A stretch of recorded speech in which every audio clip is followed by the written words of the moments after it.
প্রিয় দর্শক বন্ধুরা, এই মুহূর্তের জন্য টেট 2014 থেকে ব্রেকিং নিউজ উঠে আসছে। সার্টিফিকেট ইস্যুকে কেন্দ্র করে এবার মহামান্য কলকাতা হাইকোর্টের জরুরি খবর উঠে আসছে। অবশ্যই ভিডিওটিকে শেষ পর্যন্ত দেখে নিন, কারণ কারা পাবেন এই বিষয়টি কিন্তু জেনে নিন। এই মুহূর্তের জন্য বড়সড় খবর আপডেট, কার্যত আর্জেন্ট ভিডিও আর্জেন্ট ভিত্তিতে ক্রিয়েট করতেই হচ্ছে। ভিডিওটিকে শেষ পর্যন্ত ওয়াচ করবেন, চ্যানেলটিকে অতি অবশ্যই সাবস্ক্রাইব করে নিয়ে সঙ্গে থাকবেন। চলুন কথাবার্তা না বাড়িয়ে মূল টপিকে ফোকাস করে আমরা সম্পূর্ণ বিষয়টিকে একটু জেনে নেওয়ার জন্য চেষ্টা করি। অত্যন্ত গুরুত্বপূর্ণ খবর টেট 2014 থেকে। বন্ধুরা, যে বিষয়টি জানা যাচ্ছে, মহামান্য কলকাতা হাইকোর্টের দুটি গুরুত্বপূর্ণ পৃথক মামলা, অনারেবল কলকাতা হাইকোর্টের গুরুত্বপূর্ণ একটি বার্তা উঠে এসেছে TET certificate for TET 2014 qualified ক্যান্ডিডেটদের জন্য। এবং সেক্ষেত্রে অবশ্যই লক্ষ্য রাখতে হবে, দুটো আলাদা আলাদা কিন্তু রিট পিটিশন ফাইল হয়েছে।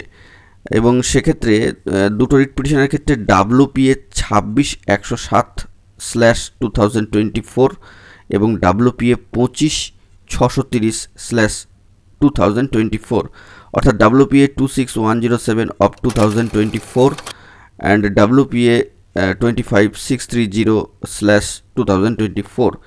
এই দুজন পিটিশনারের ক্ষেত্রে দুটো আলাদা রিট পিটিশন ফাইল হয়েছে। সম্মানীয় Malay Roy and others versus the state of West Bengal and others, এবং সম্মানীয় Toton Mondal and others versus the state of West Bengal and others. On স্ক্রিনে বিষয়টি দেখতে পাচ্ছেন।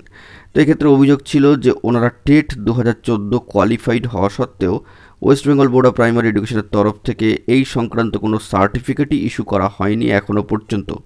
তো কার্যত এরপর বোর্ডের তরফে সম্মানীয় লার্নার্ড অ্যাডভোকেট মহাশয় জানাচ্ছেন যে এই মাসের মধ্যেই এটা দেওয়ার চেষ্টা করা হচ্ছে। কার্যত এই মর্মে কিন্তু এই গুরুত্বপূর্ণ বার্তা উঠে আসছে মহামান্য কলকাতা হাইকোর্টের একটি বড়সড় খবর আপডেট। তো দেখা যাক কবে এই সার্টিফিকেট প্রদান করা হয়। দুটো আলাদা রিট পিটিশন, অবশ্যই দুজন পিটিশনারের ক্ষেত্রে অবশ্যই এই যে মামলার যে WPA নাম্বার সহ বিষয়টিকে উল্লেখ করলাম। এই মুহূর্তে দাঁড়িয়ে টেট 2014 থেকেই ব্রেকিং খবর আপডেটটি সংক্ষিপ্ত আকারে উঠে আসলো। তো দেখা যাক পরবর্তী ক্ষেত্রে কী হয়। এখন এই পর্যন্তই। গুরুত্বপূর্ণ আপডেটগুলি পাওয়ার জন্য চ্যানেলটিকে এখনই সাবস্ক্রাইব করে নিয়ে সঙ্গে থাকুন। ধন্যবাদ।